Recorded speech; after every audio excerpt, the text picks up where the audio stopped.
Thimphu, by the way, Thimphu is the capital of Bhutan. Thimphu, Bhutan, February 10, 1999. Approaching the traffic circle at the north end of town, I saw a woman in a light-colored long garment a distance ahead of Marion's height and build, walking with Marion's gait, and wearing her hair up the way Marion sometimes did. I could only see her back, but what I saw sent my pulse racing. Immediately, I stepped into the circle, barely missing a sleeping dog on the pavement and running almost into the path of an oncoming car. When I looked in front again, she had vanished. Frantically, I scanned nearby shops and side streets in the gathering dusk. There was no trace of the woman who could be my twin sister. In tears, I headed back in the direction of the Hotel Druk. Darkness enshrouded the capital as I made my way south on Norsin Lam. Stores were boarded up for the night. Only a few shabby restaurants and bars where locals hung out were still open, dimly illuminated with small flashing neon signs. Few pedestrians were on the streets. Only the dogs were plentiful. They seemed to come alive with nightfall, roaming the streets in packs.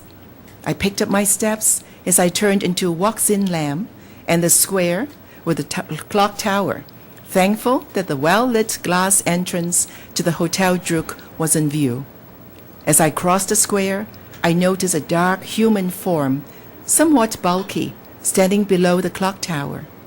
I had a creepy sensation that the person was watching me.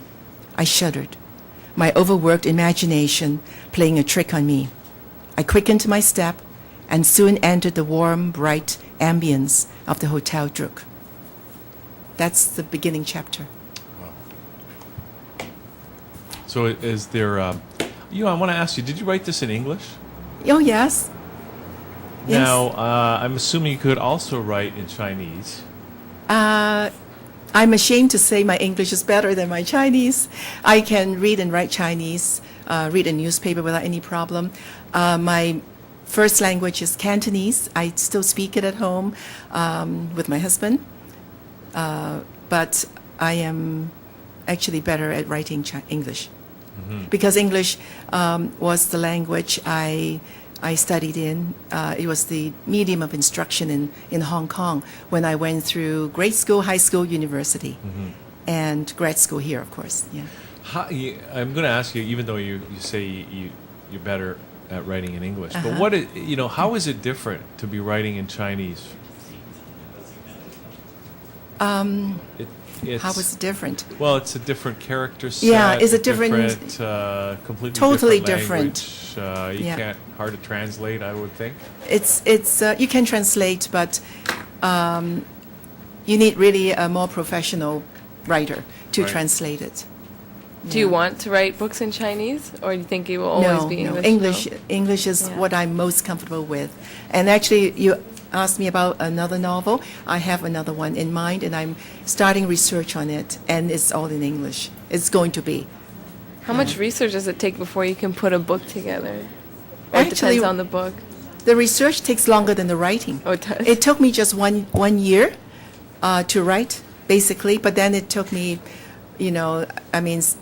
like Well, a yeah, few 'cause years. 1999, I think it was started. Yeah, right? I just made it up. Oh, Yeah, okay. the year. Yeah, because that would be the time that, and it went into 2001, 2002 when I was there. So I wanted everything to be correct, But basically, it would take me like 2 years to do research, 1 year to write a book, and then maybe the next 3-4 years to revise. I would put it aside, the manuscript, and then come back to it and do revisions over and over again before I submit.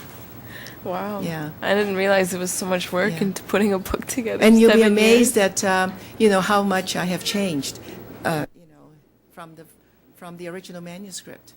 How much the book has changed, The or how book much has you've changed. have you Yeah. changed? I in the have sense- changed it. Yeah. No, but have you changed from when you started writing the book until now? The plot has not been changed. No, you, In like principle. yourself. Myself. Yeah, like your as a thoughts and your person. views. Yeah. Uh, Like, did writing the book change I grow anything? with my books. Okay. I maybe mature a little bit more with my books. Yeah, yeah.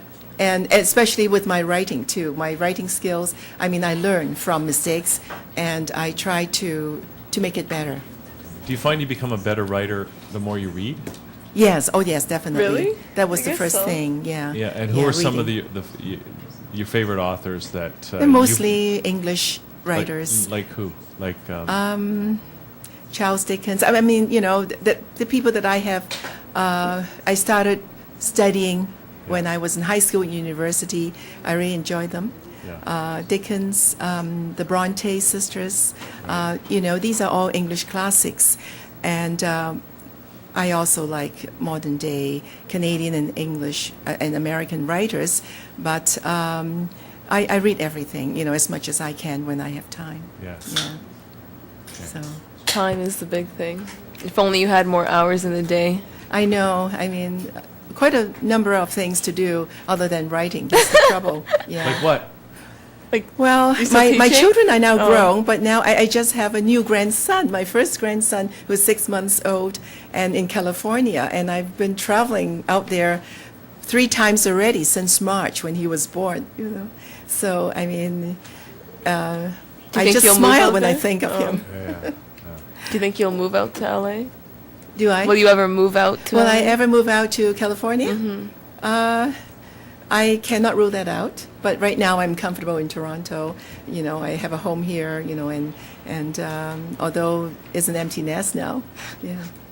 But I have a lot of friends here. That's all that matters. Yeah. Well, listen, Elsie, it's been great to have this chat, and the book is called The Heart of the Buddha. Your website is elsieze.com. Yes, it's my name spelled out. ELSIESZE.com. That's correct. And where can people, well, you already mentioned it, but let's just tell Yeah. people again how they can go get the book. Right now it's on chaptersindigo.ca, amazon.ca, amazon.com, barnesandnoble.com. But the book is actually officially released on October 1st.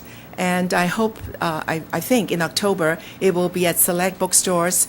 Well, in the States, it will be at Barnes & Noble and So Borders. People will be able to go into those stores and see. Yeah, yeah. In I order don't to know pick which ones. I don't think it will be in every state. I mean, the distributor will find out where, you know, the readership will be best, you know, for this But how book. about in Toronto? In Toronto, actually, my Canadian sales rep from my publisher is also pitching it to Chapters Indigo. And because I have a track record Yeah. with the first novel, I hope, you know, and I suppose it will also be at some Chapters Indigo bookstores. Okay, and then, of course, you're going to be nominated for the Booker and Thanks- get the thanks to Governor you, General's you. Award, right? Oh, of course, that's every writer's dream, right? Yeah, yeah. Okay, Elsie, thanks a lot. It's been great to have Thank you here. you, and thank you, Natalie. Thank you. Okay. So we've got Pinup Saints are here, and we're going to play a track from them right now. Come back and chat with the band right after this here on LiquidLaunch, thatchannel.com. We'll be right back.